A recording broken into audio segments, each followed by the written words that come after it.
Olivia Smith was sitting cross-legged on the cold detention floor with two apex predator cubs sleeping across her lap when Commander Kyle Thas arrived with 17 armed officers and enough regulatory fury to shut down 3 solar systems. The emergency klaxon had been wailing for the past 6 minutes, a sound that meant exactly nothing to the 2 Corvain juveniles currently purring themselves into deeper sleep against her thighs. According to YouTube analytics, 99.3% of viewers are not subscribed. That's a huge number. By subscribing the channel that is completely free, you'll help support the channel and never miss fresh content. They're purring. The sound wasn't supposed to exist.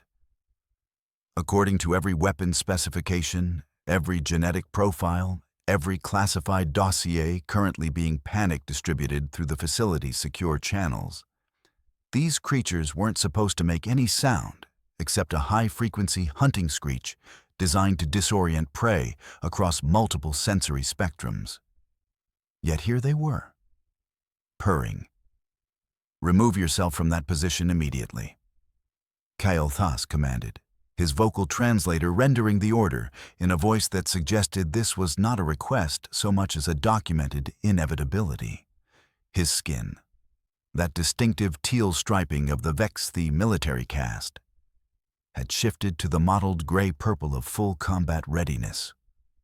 Weapon systems tracked Olivia with a kind of mathematical precision that made her deeply grateful she'd spent the last 3 years working in veterinary medicine and not, say, tactical weapons development. Olivia didn't move. Instead, she carefully adjusted the position of the smaller cub's head where it had slipped toward her knee. Its ears, those impossible, translucent ears that shouldn't have developed past their carnivorous phase according to the developmental projections, twitched slightly but didn't open. "Oh, sure," Olivia said conversationally. "Because waking them up is definitely the play here. That'll probably go super smoothly. I'm sure they'll just transition from REM sleep to apex predator mode in a really calm and measured way. Those are Corvain combat units, Class 7 bioweapons, property of the Unified Coalition, the Zenithian Parliament, and the Valorian Trade Collective." Kyle Thas moved 3 steps closer, his officers fanning out in perfect tactical formation around the detention room's perimeter. Their weapons didn't waver. "They have murdered 17 researchers, 73 support staff. They breached containment during transport, not because of negligence, but because they are hardwired to seek freedom and destroy any biological entity that attempts restraint." "Uh-huh." Olivia gently stroked the larger cub's spine, feeling the steady rhythm of its breathing. "And yet, here they are, sleeping like babies, which, you know." She glanced up at Kyle Thas, with an expression that suggested she was explaining something obvious to someone wearing their understanding backwards. "They kind of are. Babies, I mean. Look at them. How old? Irrelevant to 4 months? 5? She didn't wait for his answer. "Yeah, they're cubs. Kittens. Whatever word you want to use. The point is, they're young. And right now, they're also hungry, confused, and exhausted. So they slept." One of the junior officers, a Zornathi whose neural patterns Olivia could never quite read from facial expression alone, made a sound that might have been translated as a suppressed vocalization. Kyle Thas cut him a glance sharp enough to draw blood from someone less committed to protocol. "Dr. Vexia," Kyle Thas said, not looking away from Olivia. "Your assessment." A figure stepped forward from the shadows of the detention room, tall, with the particular angular geometry of a Zintian researcher, all elbows and nervous energy. Dr. Vexia held a scanning device that had probably cost more than Olivia's entire annual salary. and she was pointing it at the cubs with an expression that suggested the device was actively contradicting every secure database in her possession. The neural patterns are inactive, Vexia said slowly, as though each word required independent verification. REM sleep, approximately 73 minutes duration. Their aggression pathways show dormant activity. No threat response protocols active. Their breathing is, she paused, recalibrating, regular, calm. These readings should not be possible. Should not be possible, Kalthus repeated. Not a question. A statement of cosmic betrayal. I found them in ventilation shaft 7, Olivia offered, keeping her voice soft so as not to disturb the cubs.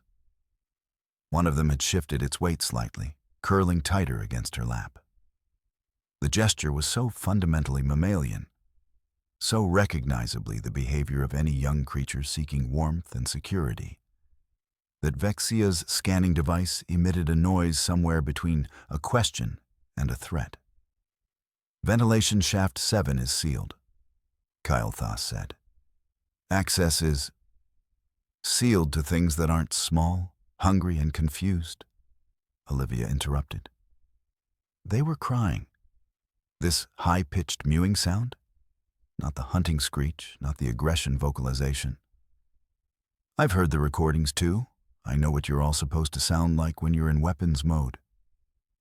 This was different. This was distress.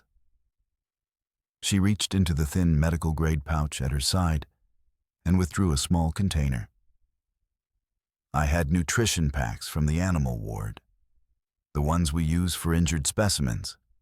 I sat with them for about 40 minutes, got them to eat something, and apparently their species has a pretty normal response to being fed and held. They got tired.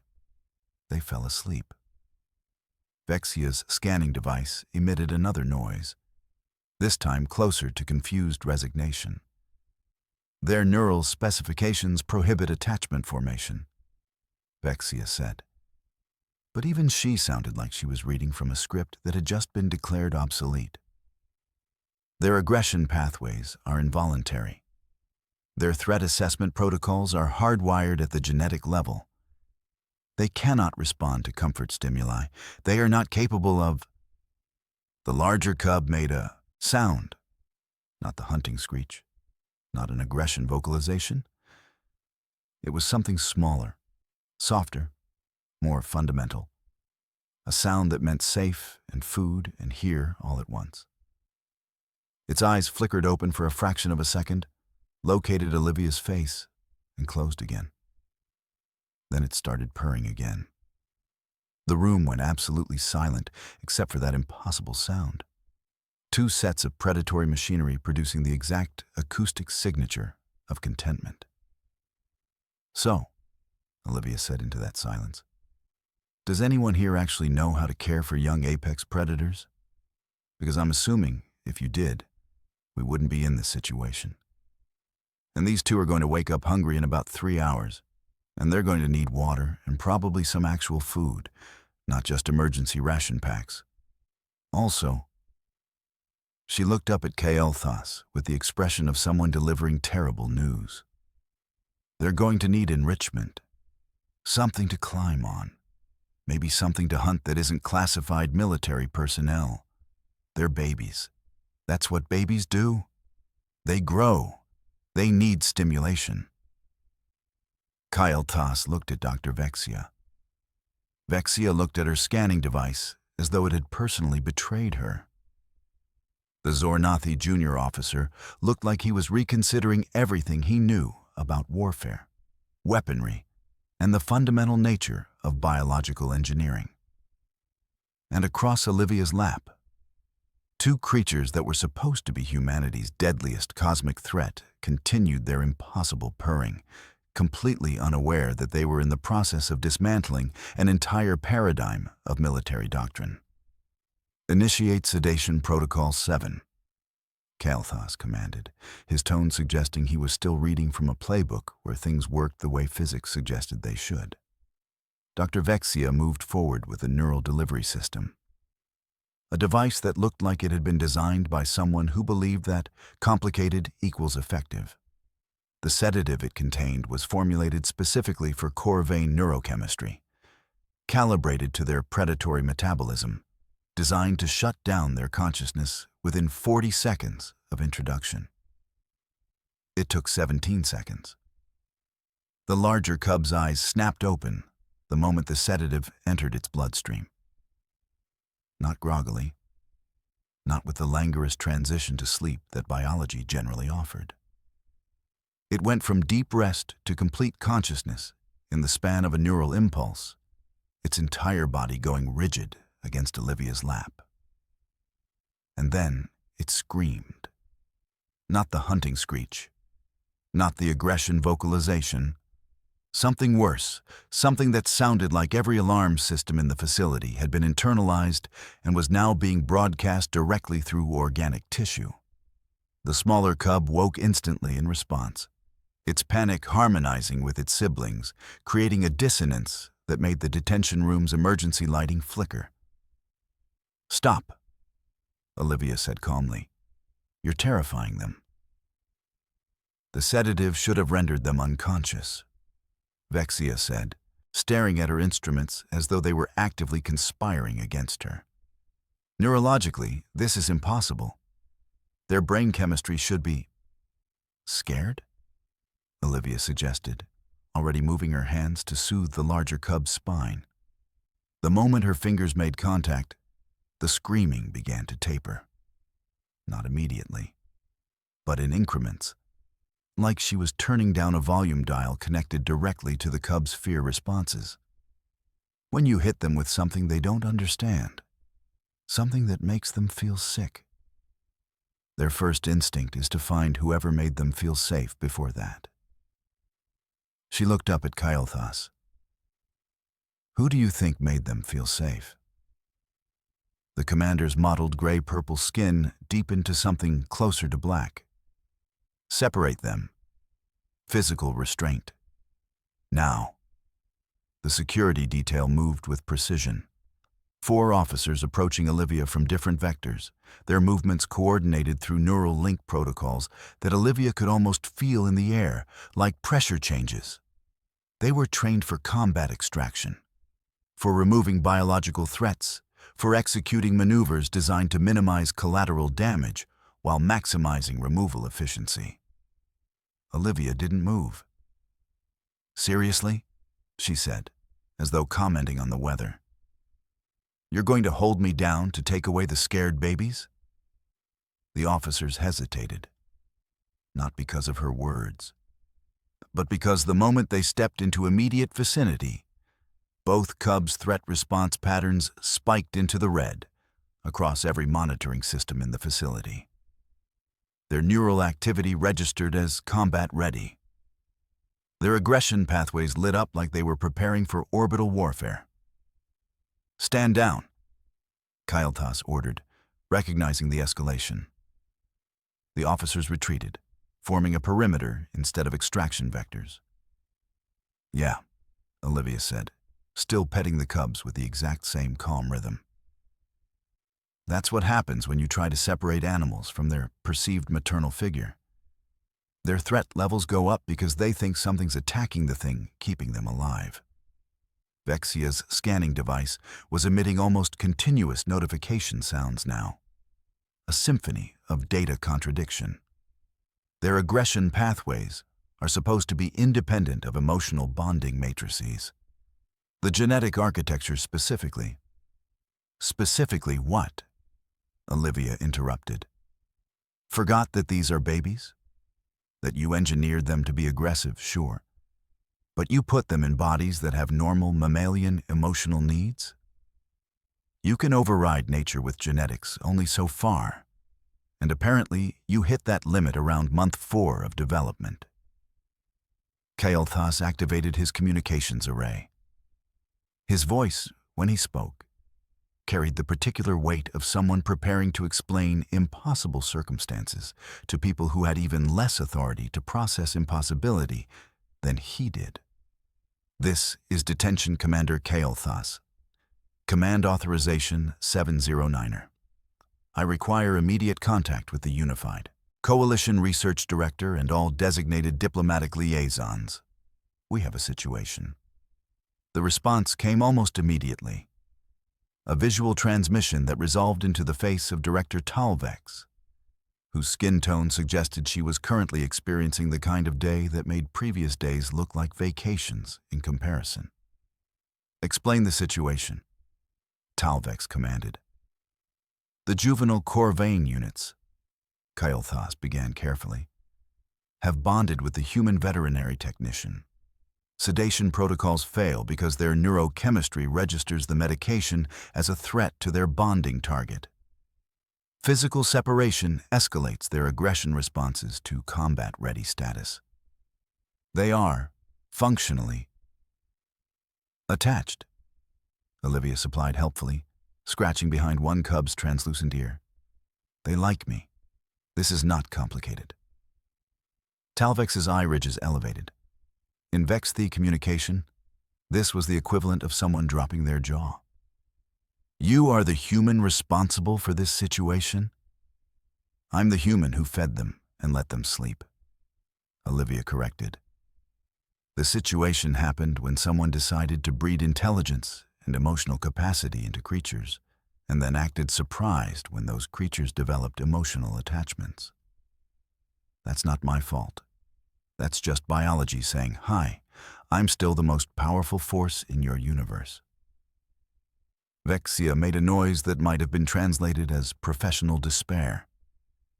The genetic modifications should have prevented... Prevented what? Olivia asked, genuinely curious. Prevented them from being mammals? Prevented them from having mammalian neural pathways? You can't engineer away millions of years of evolutionary design with a few gene sequences. You can layer aggression on top of it, sure. You can program in hunting behaviors and predatory responses. But you can't make a warm-blooded creature not need security, comfort, and stable attachment. That's not how mammals work. The smaller cub had stopped screaming entirely now and was instead making that purring sound again, but quieter, almost conversational. It was nuzzling against Olivia's hand with a kind of gentle persistence that suggested it was negotiating for head scratches, not preparing for combat. Talvex stared at the transmission feed showing the scene. A human woman sitting cross-legged in a detention facility. 2 apex predators actively seeking her affection. An entire weapons research initiative standing paralyzed on the other side of a security perimeter. Dr. Vexia, Talvex said slowly, are you certain of their neurological profiles? I was, Vexia said, and something in her voice suggested she was conducting a live reassessment of her entire career trajectory. The specifications indicated you bred weapons, Olivia said, still scratching. But you actually bred kids. Powerful kids, aggressive kids, probably genuinely dangerous kids if they felt threatened. But kids, who need food and sleep, and apparently someone to tell them everything's going to be okay. One of the cubs had closed its eyes again, settling deeper into rest, its head now resting directly against Olivia's stomach. The other was following suit, its breathing slowing into that pattern that suggested sleep was incoming. How long can you maintain this position? Kael'thas asked quietly. As long as they need, Olivia said. She yawned, her jaw cracking open in a display of complete unconcern about the cosmic catastrophe she was currently preventing through the simple act of petting. Across the secure channel, Talvex turned to someone off-screen and said the words that Kael'thas realized were about to reshape every weapons protocol in 3 different governments. Call in the ethics committee, and someone get me everything we have on human approaches to animal welfare. I have a feeling we're going to need it. They arrived in waves. Like the facility was slowly recognizing that it needed every department simultaneously. That standard hierarchical response was insufficient for a problem that violated the foundational principles of multiple scientific disciplines. First came the research directors, then the senior military strategists from 3 different governments, then the zoologists, actual zoologists, which suggested someone had finally realized that the problem wasn't technical or military in nature. It was biological. Then the ethicists, then the diplomatic corps. They filtered into the observation gallery above the detention facility, staring down at Olivia Smith and her 2 sleeping weapons through reinforced transparent aluminum, and none of them had any idea what they were looking at. Director Talvex stood at the front of the gallery, her Vexthy skin cycling through colors that suggested her emotional state was currently somewhere between professional concern and existential crisis. Next to her stood Commander Vex Thule of the Valorian Trade Collective, a species whose communication style made Kael'thas look casual, and Ambassador Janira from the Zenithian Parliament, whose expression suggested she was already calculating diplomatic incident severity on a scale that went beyond normal measurement. "Walk us through your approach," Talvex commanded, activating the observation room's communication system. "Explain how you achieved this state." Olivia glanced up at the observation window, apparently already aware she was being watched by what looked like every decision-making authority in the Tri-System Coalition. She didn't stand up, didn't move the cubs, just adjusted her position slightly and started talking like she was explaining something obvious. "I heard them crying," she said. "Not hunting, not aggression signaling, crying.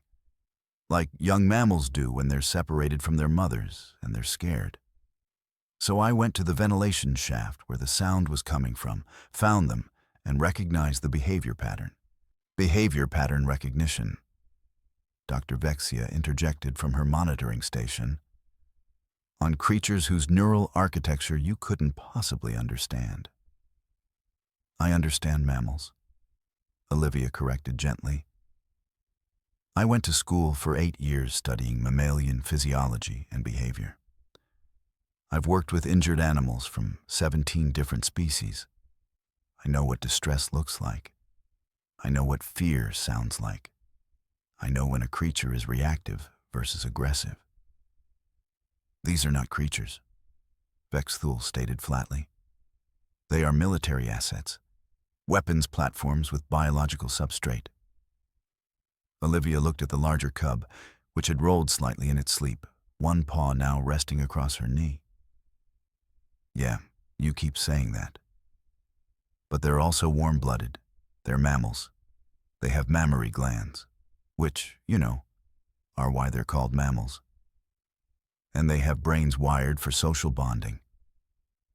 So either you built weapons that are also animals, or you built animals and keep calling them weapons. Can't really have both." Jotaro, the junior Zornathi officer from the detention room, was now part of the observation gallery. Kael'thas noticed him making notes on a data tablet. Documenting what? His reaction to the humans' impossibly casual dismantling of weapons classification systems. "What did you provide them?" Ambassador Janira asked, her diplomatic training apparently overriding her shock. "Nutrition," Olivia said. "The emergency ration packs from the animal ward. Then I sat with them for approximately 40 minutes, let them eat, let them acclimate to a non-threatening presence, and provided physical contact until they felt secure enough to sleep." Physical contact. Vexia's voice suggested she was reading from a dossier that was actively catching fire in real time. The research specifications indicate that their tactile receptors are calibrated exclusively for pain threat perception. Contact should register as what? Olivia asked. "Dangerous. Maybe if you're trying to hurt them. But I wasn't. I was gentle, and apparently," she shrugged, "their nervous systems can distinguish between a threat touch and a comfort touch, which is kind of the definition of how mammalian nervous systems work." This defies 17 separate classification systems. Kael'thas said quietly, speaking more to himself than to anyone else. Or maybe your 17 systems are wrong, Olivia replied, still scratching behind the smaller cub's ear in that same methodical, soothing rhythm. Maybe you built something that looked like a weapon, but actually had all the biological markers of a young predator that just needed care. And you got so caught up in making it lethal that you forgot to account for the fact that mammals, even scary ones, have emotional needs. The observation gallery fell absolutely silent. The creatures don't have the neural pathways for genuine attachment formation, Dr. Vexia said, and this time her voice sounded like someone reading from notes even she was beginning to doubt. The genetic architecture specifically prevents. They have eyes, Olivia interrupted, and ears, and they recognize when someone's being kind to them versus threatening them. They respond to calm voices and gentle touch. That's all the neural pathway you need for attachment. You can program aggression, you can engineer lethality, you can layer in combat instincts and hunting protocols. But you cannot remove the fundamental mammalian need for security and social bonding. That's not a bug in your design. That's not a flaw you can patch. That's biology. That's deeper than your specifications. Jotaro made a quiet sound, something between acknowledgement and revelation. When Kael'thas glanced at him, the junior officer was staring at the sleeping cubs with an expression that suggested his entire understanding of weapons classification was undergoing emergency reconstruction. She might be, Jotaro said carefully. Correct. Commander Vex Thul made a noise that required no translation. It was the sound of someone's strategic framework experiencing catastrophic failure. If these creatures respond to emotional engagement, one of the senior military strategists began, then stopped. Started again. If they respond to emotional engagement, then every assumption about their combat effectiveness, their strategic implementation, their capacity for independent operation in hostile environments. No one finished the sentence. They didn't need to. The implication hung in the observation gallery like radiation, invisible but absolutely toxic to everything it touched. All research possibly invalid. Years of weapons development, billions in coalition credits, 3 governments' military doctrine, strategic positioning across multiple star systems. All of it was predicated on the assumption that these creatures would function as designed, that they would respond to military command, that they could be deployed in combat scenarios without regard for emotional state or psychological stability. Instead, they'd created something that needed love. Olivia, completely unaware that she'd just dismantled an entire military-industrial paradigm, yawned.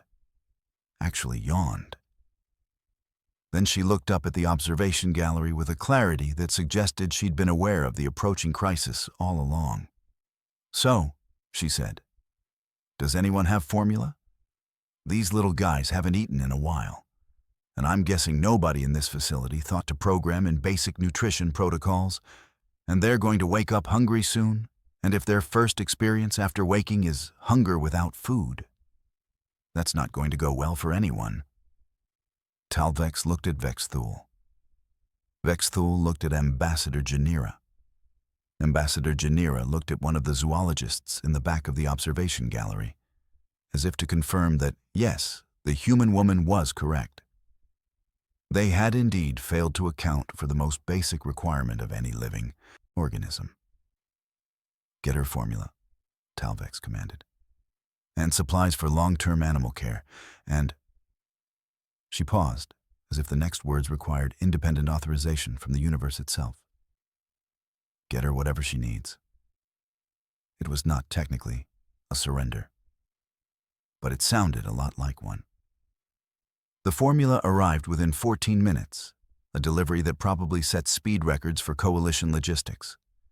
It was human-compatible base stock, modified for core vein metabolism by a zoologist who kept muttering about appropriate nutritional profiles, as though she was teaching herself basic biochemistry in real time. Olivia warmed it carefully, speaking to the cubs in that same soft, conversational tone that apparently overrode every weapon specification in existence. "Okay, little ones, breakfast time. And then we're going to figure out what you actually like to do when you're not terrified or weapons testing protocols." The smaller cub woke first, not with aggression, but with the kind of gentle curiosity that suggested it was discovering what hungry meant when not processed through combat neurochemistry. It fed eagerly, its entire body language shifting into something that looked almost innocent. The larger one followed, and within minutes, both cubs were occupied with the simple, fundamental act of eating. The observation gallery had gone absolutely quiet. Kael'thas noticed that several of the researchers had stopped taking notes. They were just watching, observing a human woman feeding two apex predators like she was managing a wildlife sanctuary, not defusing a military incident. Over the next 8 hours, Olivia's approach revealed itself in incremental, devastating detail. She noticed the larger cub had a slightly injured rear paw, something that would have registered as combat inefficiency in weapons speak, but was actually a young animal favoring an injury. She created a recovery regimen, carefully exercising it, checking for infection, providing pain management through gentle manipulation that somehow worked better than any pharmaceutical the coalition could formulate.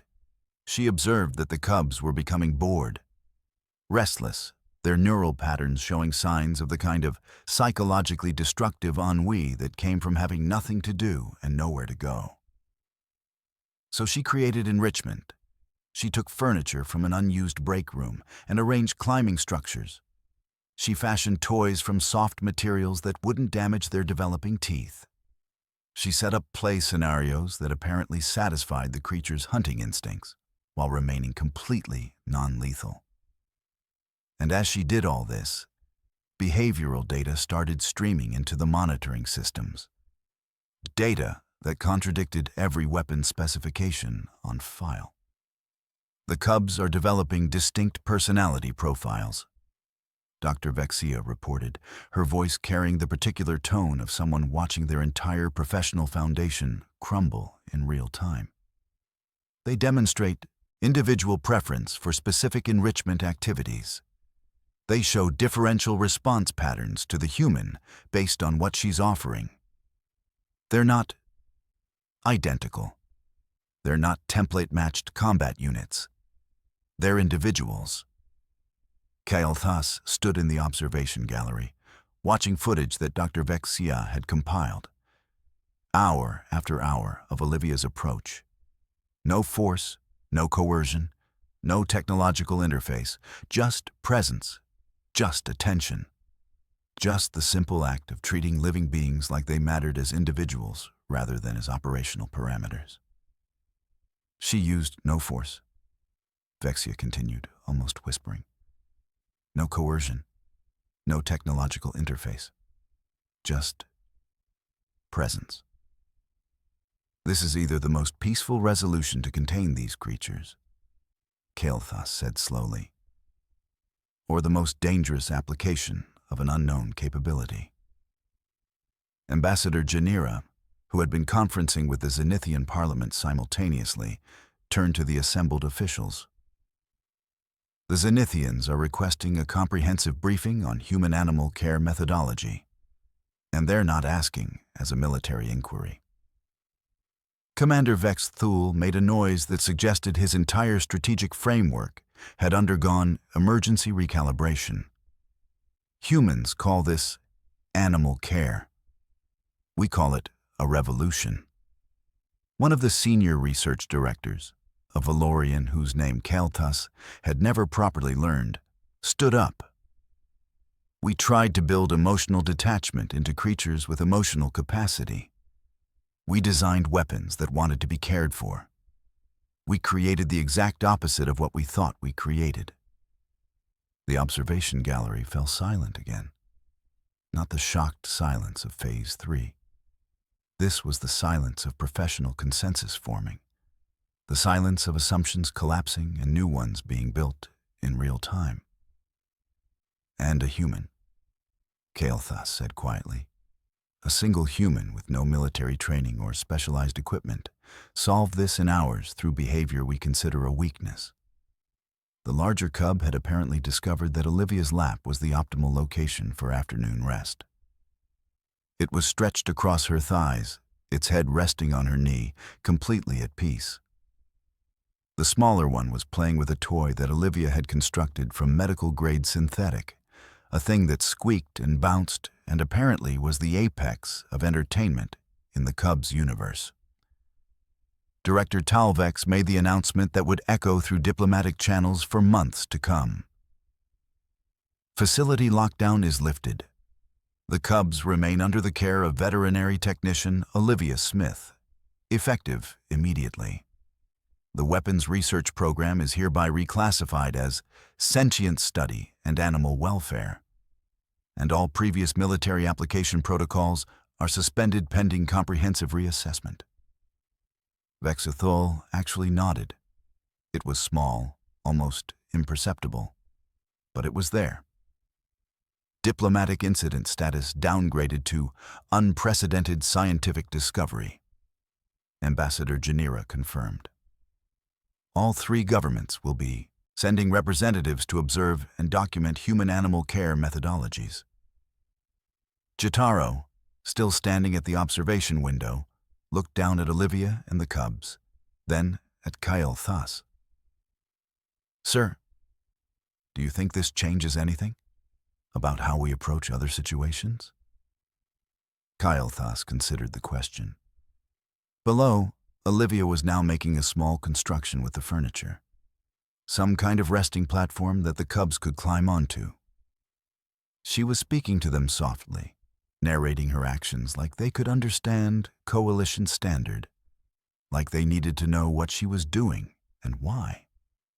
I think, Kael'thas said carefully, that we've spent a very long time assuming that force and control are the same thing as capability, and that humans might have been operating under a completely different understanding of what strength actually means.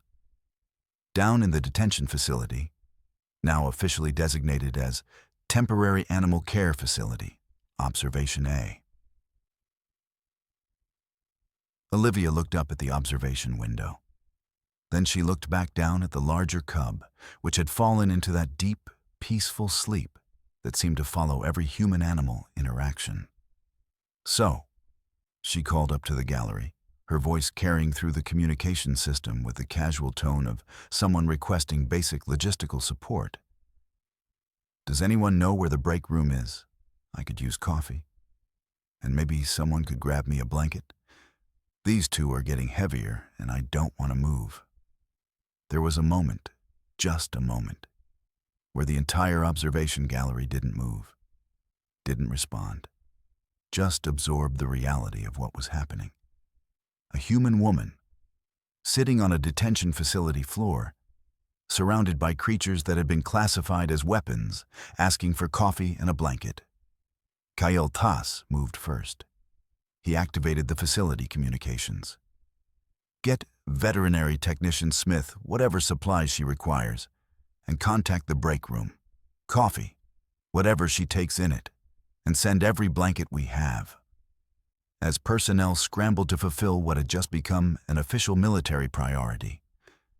Fetching coffee for the human who'd just rewritten 3 governments' understanding of weapons, capability, and the nature of strength itself. Olivia Smith closed her eyes and settled more comfortably against the sleeping cubs. She had no idea she'd just dismantled an entire paradigm. She'd simply solved the immediate problem. Hungry, scared babies needed care. And everything else was just logistics. 3 weeks after Olivia's coffee request became an unofficial military priority, the facility had transformed itself into something no weapons research installation had ever been before. A place where protocols existed explicitly to protect emotional well-being. Dr. Vexia had drafted new classification systems, ones that actually accounted for sentience indicators beyond combat efficiency.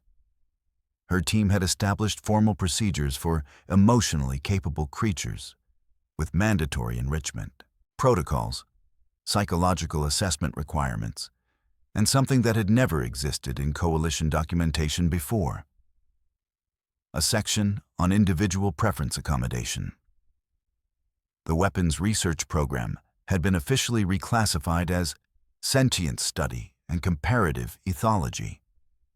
The diplomatic incident had transformed into what the Zenithian parliament was calling a profound cultural exchange opportunity. And every government simultaneously wanted what they were calling intensive training in human-animal care methodology. Olivia walked through the facility's main corridor with both cubs following. They'd grown noticeably in the past 3 weeks, their movements becoming less chaotic, more coordinated, but still fundamentally young. Still fundamentally harmless to anyone who bothered to treat them like they mattered. She'd become accustomed to the stares, less accustomed to the incomprehension. "Yeah, I know," she said to a cluster of junior researchers who'd literally stopped moving to observe her progress. A human, a Corvine, and a Zornathi walk into a break room. Your coffee situation is way different than back on Earth. Ours doesn't require 3 different authorization levels and a biohazard clearance. One of the Zornathi officers made a sound that might have been laughter. Progress. She was heading to a meeting. An actual, official meeting, with agendas and documentation and people whose titles suggested they made decisions that affected star systems. In the highest level council chamber, representatives from all 3 governments sat facing each other across holographic displays that showed everything from weapon specifications to enrichment activity data to behavioral performance metrics. If humans perceive reality through emotional connection rather than pure logic, one of the Valorian strategists was saying, then our entire framework for understanding threat assessment might be fundamentally flawed. What other paradigms? A Zenithian philosopher added carefully. Have we built that fundamentally misunderstand the universe? Kael'thas, who had somehow become the de facto authority on human approaches to problems, leaned back in his chair. The human explained it to me during the second night. She said we'd made an assumption about strength and weakness that made sense in isolation but broke down when confronted with actual biological reality. Have we been wrong about sentience itself? This question came from someone high enough in the diplomatic hierarchy that asking it required a certain kind of professional courage.